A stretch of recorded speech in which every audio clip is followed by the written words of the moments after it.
amigos, muy buenas noches. Estamos con ustedes en su programa Diálogos. Diálogos es un programa producido por el Instituto de Estudios de las Culturas Andinas y lo que busca, como siempre lo decimos, es promover una reflexión crítica sobre determinados temas vinculados a pueblos originarios, interculturalidad. Ese es nuestro interés y bueno, introducir esos temas en la agenda, ¿no? En la agenda pública, en la agenda cívica, en la agenda política, ¿no? Esa es la intención. Y el día de hoy vamos a desarrollar un tema bastante singular y bastante actual, relacionado con el buen vivir. Este buen vivir que es entendido como el summa causa y el summa camaña, quechua en aymara, y que inclusive es motivo de algún tipo de uso político, ¿no? Pero también está su parte más humana, más social, más cultural. Bueno, al final es una visión bastante amplia esta del buen vivir. Pero para eso vamos a tener dos invitados el día de hoy y comenzaremos con César Barahona, él es teólogo benedictino, y inmediatamente su saludo. César, buenas noches.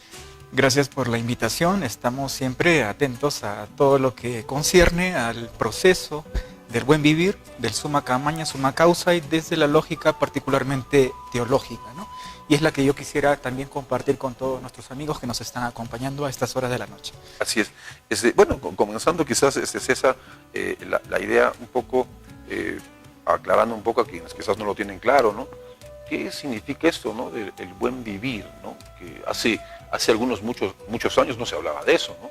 Ahora es un discurso más reciente, más contemporáneo hablar del buen vivir, aunque seguramente tiene una historia muy lejana, ¿no?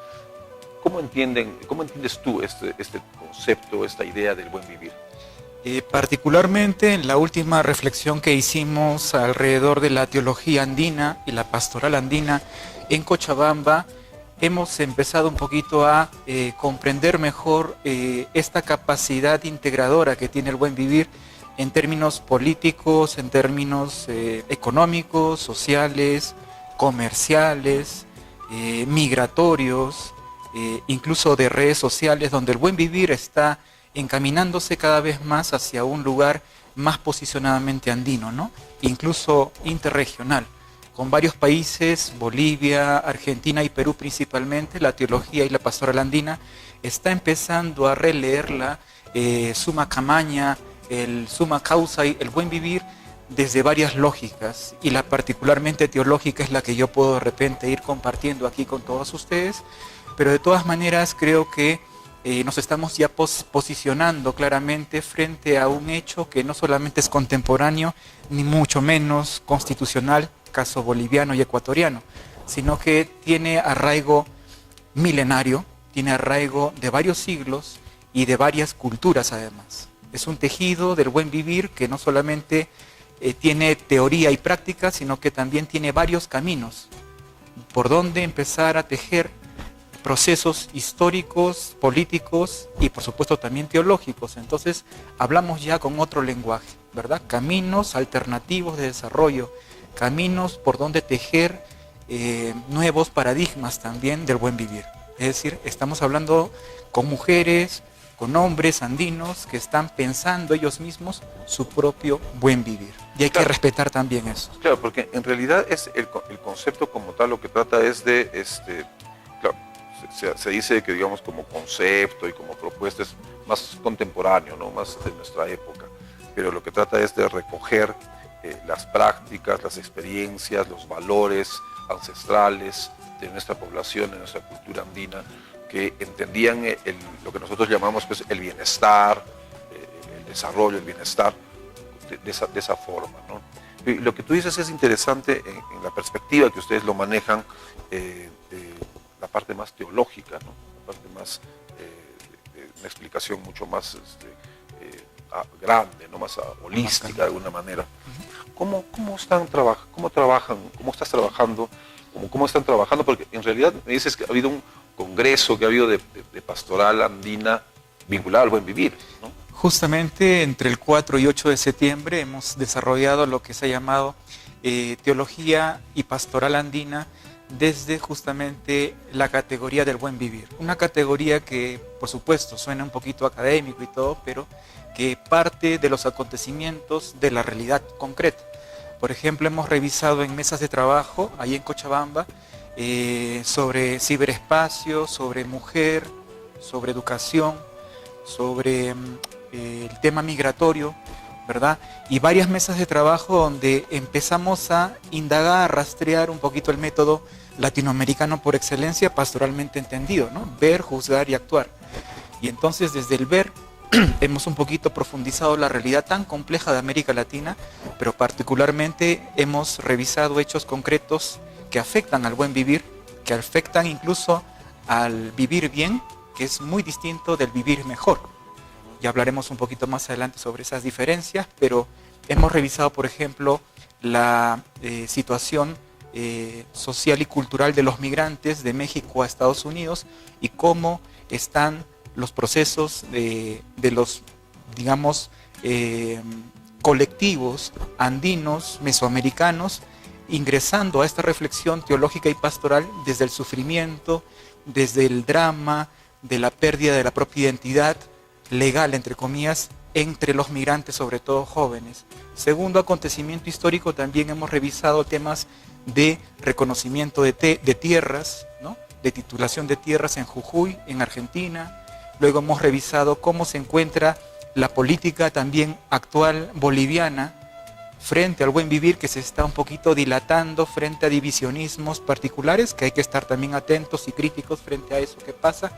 Y tercero, cómo la teología tiene que tener una propia palabra frente a estos acontecimientos de sufrimiento, de desplazamiento, incluso en el caso peruano, como el caso de los maestros en huelga y ciertas controversias al interior del gremio magisterial pueden también generar una reflexión teológica donde nos posicionemos claramente desde el buen vivir, pero con lentes claramente teológicos, ¿no? Porque si no estaríamos hablando de muchas cosas a la vez, y creo que el lugar digamos, central de este encuentro en Cochabamba ha sido justamente la teología y la pastoral andina frente a esta realidad tan compleja que tiene que pasar por un juzgar y un actuar todavía, vamos a decirlo por ahora, indeterminado, ¿no? Todavía no tenemos un juicio claro de lo que nos ocurre, tampoco tenemos propuestas claras, incluso por ahí alguien soñaba en investigación, en temas alternativos de metodología, de investigación para el futuro.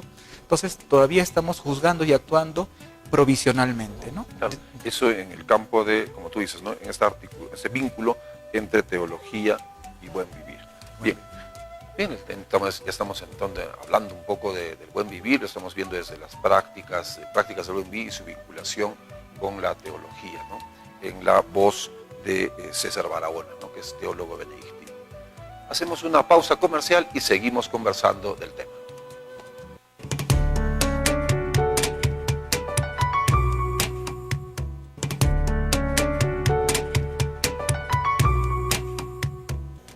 Bien, seguimos conversando con César Barahona, él es teólogo benedictino, y hablando un poco de las prácticas del buen vivir asociadas a su campo, a la teología, ¿no? Nos está informando sobre un interesante evento que ha habido en Cochabamba. Pero César, un poco entrando ya a un terreno más práctico de la articulación entre este buen vivir como propuesta desde nuestras matrices civilizatorias andinas y la teología, ¿no? Porque uno tiene a veces la impresión de que la teología es más, desde un punto de vista de la teología cristiana, católica únicamente, ¿no? Cuando en realidad hay otro tipo de manifestación, expresiones y propuestas, ¿no? Sí, mi particular hoja de ruta teológica es la siguiente, ¿no? Un poquito para ser claros, creo que el punto de partida del acontecimiento pensante y crítico de la teología es la fe. Pero después de la fe, como decía algún teólogo latinoamericano, después de la fe sigue la espiritualidad, la creencia, la formulación doctrinal y creyente, ¿verdad?, del seguidor de esa fe. Y tercero, seguiría la religión. Sin fe, sin espiritualidad y sin religión, como procesos humanos, ónticos, muy existenciales, sin necesidad de hablar de instituciones, creo que no podríamos empezar a dar un salto cualitativo teológico, ¿no? Y esa es mi pequeña hoja de ruta que siempre lo expongo en mis clases o en mis eventos también particulares, ¿verdad?, que desarrollamos con jóvenes universitarios. Entonces yo creo que la teología principalmente tiene que pasar por esos tres lugares, ¿no? Epistemológicos, si se puede decir, ¿no? Pero volviendo a este acontecimiento que hicimos recientemente en Cochabamba, nos hemos dado cuenta que también, lejos del academicismo teológico clásico y además cargadamente cristiano, ¿verdad?, y andino, Diego Irarrázaval, que es un sacerdote chileno muy apreciado en todo el sur andino, fue sacerdote en Chucuito, párroco en Chucuito 30 años, él ha empezado a tejer la teología de una manera casi vivencialmente musical, vivencialmente artística, vivencialmente ritual, donde el academicismo queda un poquito, no postergado, pero sí puesto de repente un poquito en la espera, ¿verdad?, de volverse a reinventar. El academicismo teológico ya cumplió su función.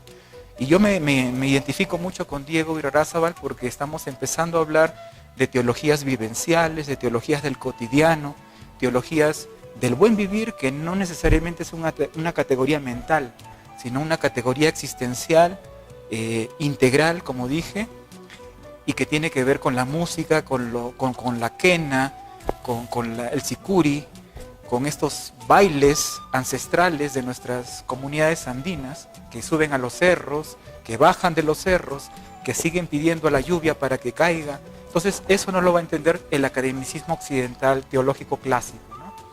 Y yo creo que no hay que denostar tampoco, de ahí yo vengo también, desde la teología más clásica, más sistemática, pero sin embargo creo que hay que tener en cuenta estas nuevas corrientes teológicas andinas, pastorales, campesinas, no necesariamente pastorales episcopales, sino pastorales campesinas, agrarias, rurales, donde el hombre y la mujer tejen teología. Lo decías Diego Irarrázaval hace poco en el evento de Cochabamba, y yo me identifico claramente con esta teología o estas teologías de la quena, ¿no?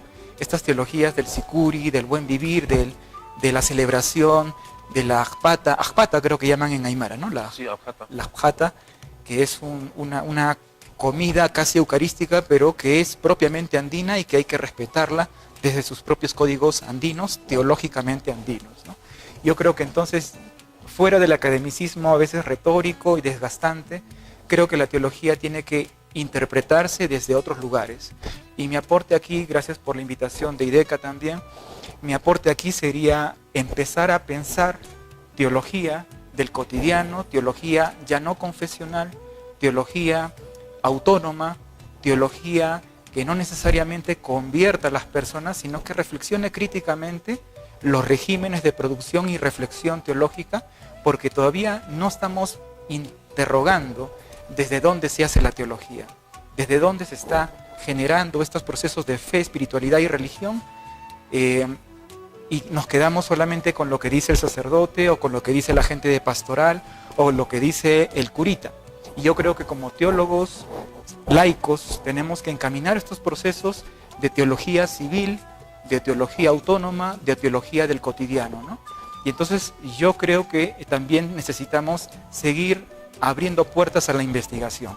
Y creo que Cochabamba, en el 27 encuentro que hemos tenido, 27 años de caminar, creo que la investigación es una tarea pendiente, porque todavía tenemos que abrir puertas a metodologías alternativas y cómo seguir incluso, yo diría como cristiano y católico, cómo incluso ver, juzgar y actuar desde las hojas de coca, por ejemplo. Cómo ver, juzgar y actuar desde la huilancha. Cómo ver, juzgar y actuar desde la abjata, ¿no? Cómo empezar a hacer metodología desde esos lugares, ¿no? Teológicamente andinos y teológicamente continentales. Así es. Bueno, en realidad has expresado en el corto tiempo que tenemos bastantes ideas y yo te agradezco, César. No será la primera vez que estás con nosotros y teniéndote siempre cerca a IDECA como teólogo y especialmente en esta perspectiva que tú manejas, ¿no? Y que es la que maneja también IDECA, ¿no? Esta manera intercultural de acogimiento, si vale la expresión, de ver a nuestros hermanos, a nuestras hermanas, de las comunidades, de los pueblos originarios, ¿no? Que como tú dices, ¿no? Hay una teología como una especie de teología del buen vivir, ¿no? O teología intercultural, ¿no? Pero que cortan un poco esa visión tradicional que se tiene y que bueno, que en realidad en el caso de la Iglesia del Sur Andino bastante se ha trabajado, ¿no? Y hay que seguir en esa línea. César, muchísimas gracias y siempre las puertas están abiertas. Bueno, ha sido la participación de César Barahona, hemos conversado un poco de las prácticas del buen vivir, vinculado a la teología, a esta teología intercultural, teología del buen vivir. Hacemos una pausa comercial y luego conversamos con Juan Ucamaita sobre lo mismo, sobre las prácticas del buen vivir. Gracias.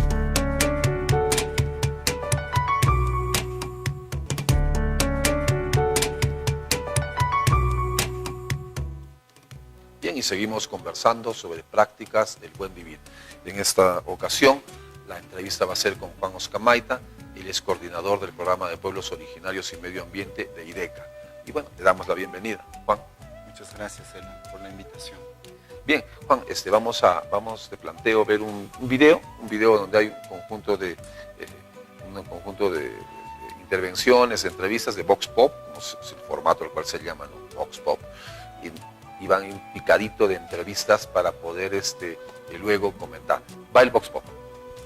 Para ti, a tu entender, ¿qué es el buen vivir? El buen vivir sería un compartir, digamos, con los demás, la naturaleza, un contacto más con el Apu, como se dice, ¿no? Con las personas, ¿no? Que están a nuestro alrededor, todo eso. Desde la cosmovisión andina, no es el que entre humanos nomás vivamos bien, sino todo lo que existe en el cosmos. El hombre, la naturaleza y sus espíritus tienen que vivir en una equidad dentro de la Pacha. Es una utopía que estamos persiguiendo muchos pueblos, muchos grupos humanos ahora. Y bueno, tiene muchas características, algunas que todavía no se las entiende, pero una de las características es las relaciones horizontales.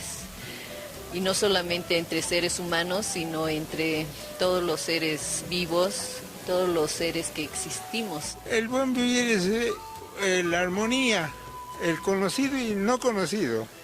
Y asimismo con los árboles y la tierra y nuestro padre Inti y la madre tierra.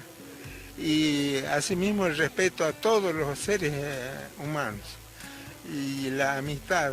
Para nosotros el buen vivir se comprende de una manera completamente integral. Nos somos felices en la medida de que todo lo que nos rodea, animales, plantas, todos los seres vivos también son felices. Que no nos falte la comida, el alimento, que la Pachamama nos acompañe en la producción. Que mi hijo, mi familia, que coman bien, que tengan salud, que tengan educación, que tengamos las mismas condiciones. Nosotros entendemos de ese lado el buen vivir que buscamos. Vida en plenitud, la felicidad como el Señor quiere, pero muchas veces no se da.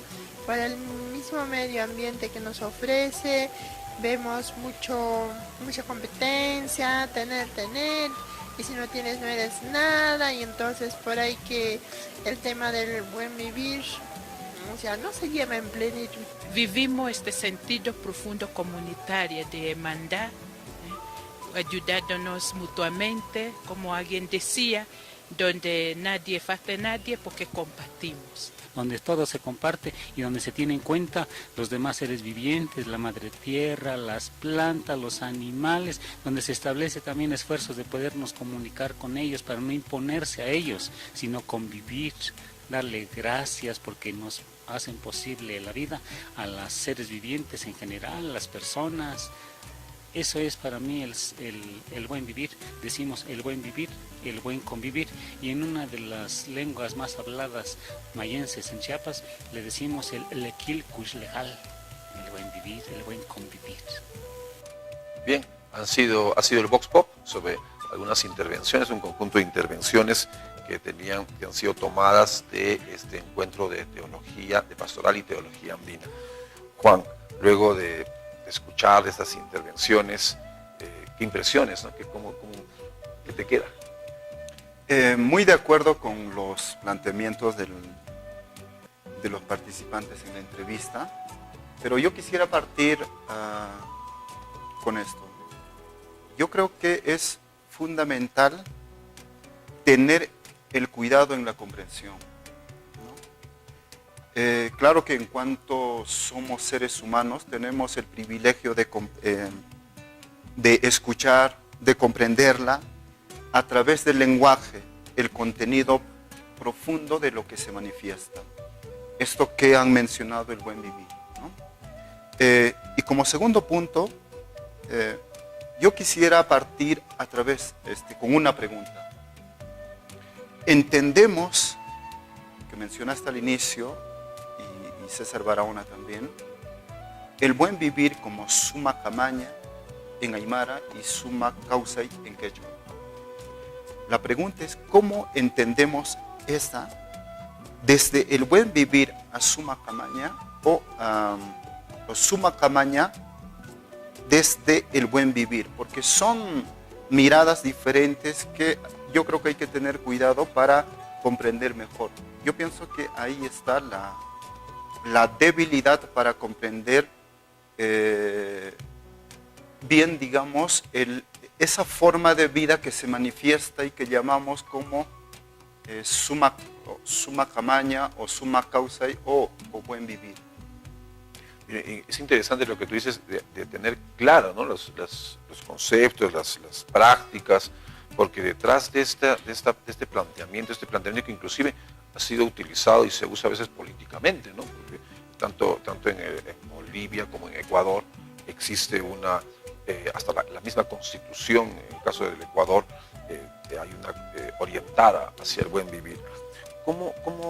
¿Qué consideras tú que deberíamos aclarar, tener claro, y hacia dónde o cómo debería ser estructurada esa propuesta o este planteamiento del buen vivir? Elan, yo pienso que suma camaña, suma causay, la palabra suma es una acuñación de los académicos, más sociólogos, para comprender la camaña o causa, que han terminado convirtiendo en una utopía o romantizándolo, porque desde la perspectiva de los pueblos originarios no hay suma camaña, no hay suma causa, menos buen vivir, pero sí hay camaña, sí hay causa. Y entonces voy a profundizar cada uno de ellos.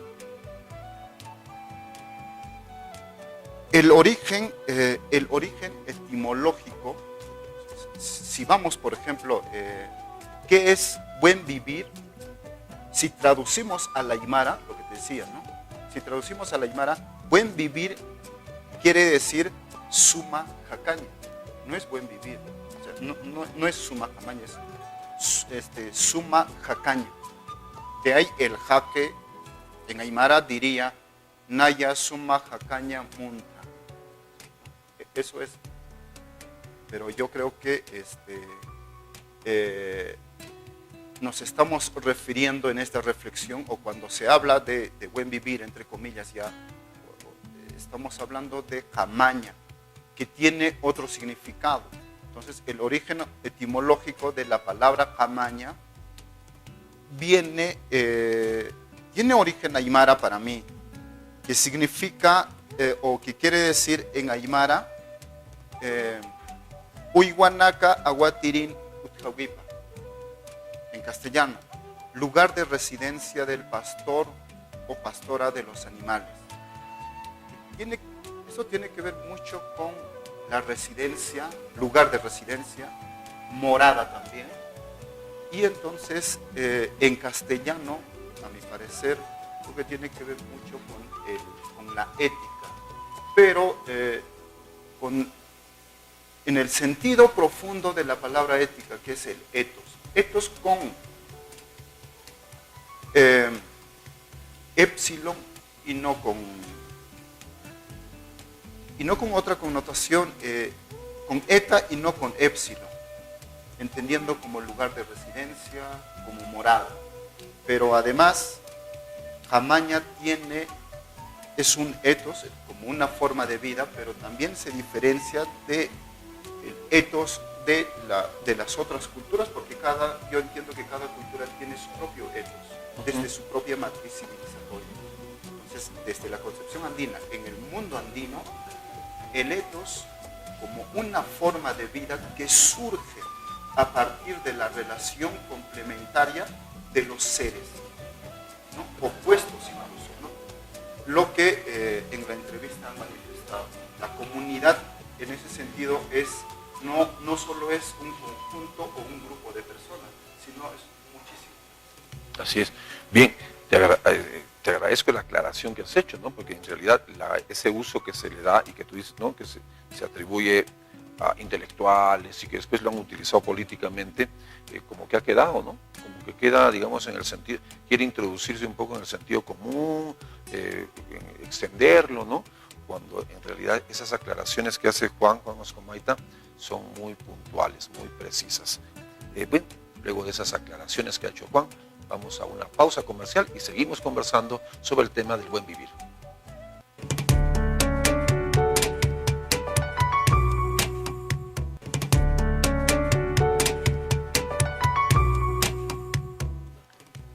Bien, y seguimos conversando de prácticas del buen vivir. Lo hicimos en el primer bloque con César Barahona y ahora estamos conversando con Juan Oscomaita. Y bueno, Juan, nuevamente pues te invito a ver un video. El video es una intervención, una entrevista al sacerdote muy conocido, muy querido también, Luis Zambrano. Lucho Zambrano, vamos al video. El buen vivir es una experiencia de muchos pueblos, también de los nuestros originarios. Y en los últimos tiempos se ha puesto, diríamos, sobre el tapete, cobra una nueva dimensión. En los últimos 13 años hay muchos estudiosos que también lo nombran, e incluso en las nuevas constituciones de Ecuador y Bolivia también entra este término. Yo empezaría diciendo o recordando esa trilogía del mundo andino: el amor a Dios, el amor a la comunidad y el amor a la Pachamama. Dentro de esos tres amores se da el buen vivir, ¿no? Que es actuar en una armonía como personas, como comunidad, respetando y queriendo la naturaleza y sacando las consecuencias prácticas de esa actitud, que tiene que ver también, por ejemplo, con la política, tiene que ver con el desarrollo. Incluso frente al fracaso del capitalismo, aparece como una posibilidad desde nuestros pueblos que pueda ser un desarrollo dentro de esas coordenadas, ¿no?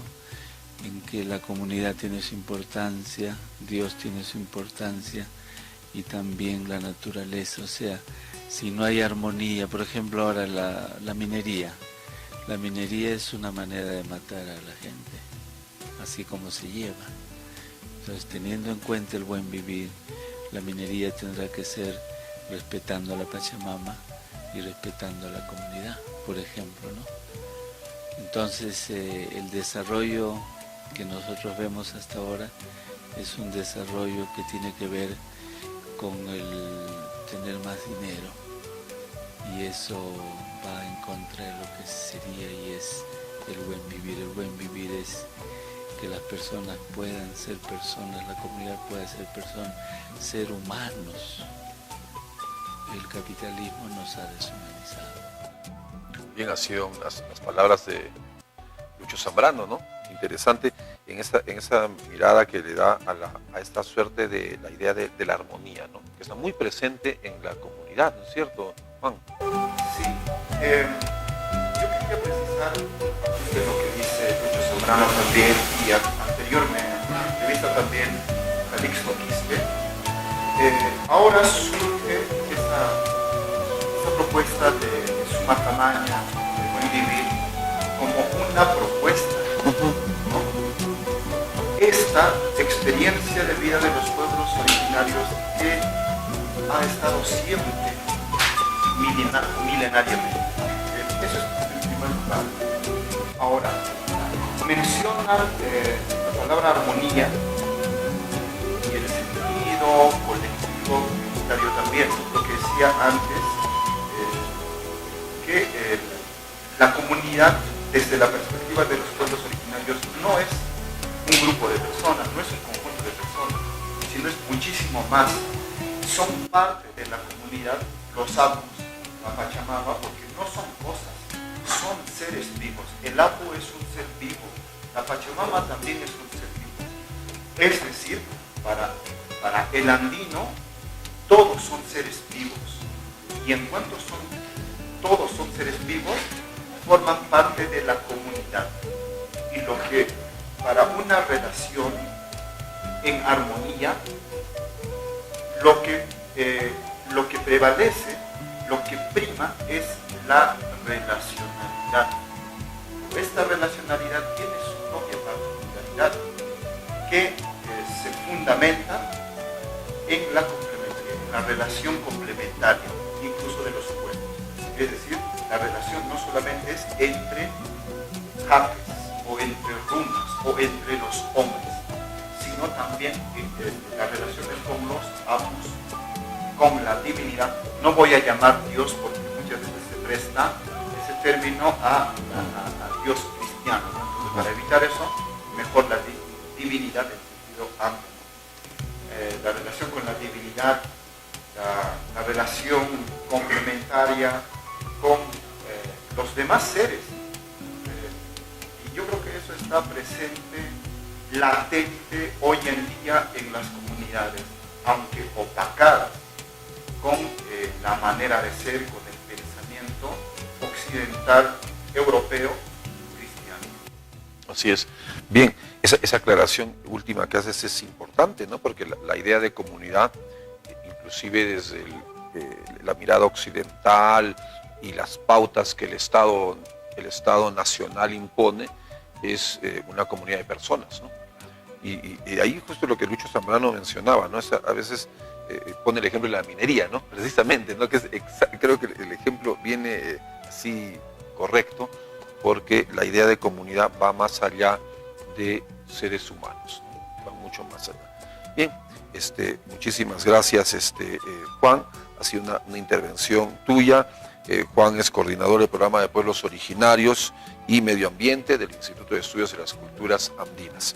Y bueno, el día de hoy hemos tenido pues a César Barahona, que es teólogo benedictino, y a Juan Oscamaita para conversar sobre las prácticas del buen vivir, ¿no? Y siempre con cada quien, ¿no? Con sus apreciaciones, sus puntos de vista sobre un mismo concepto, sobre una misma realidad.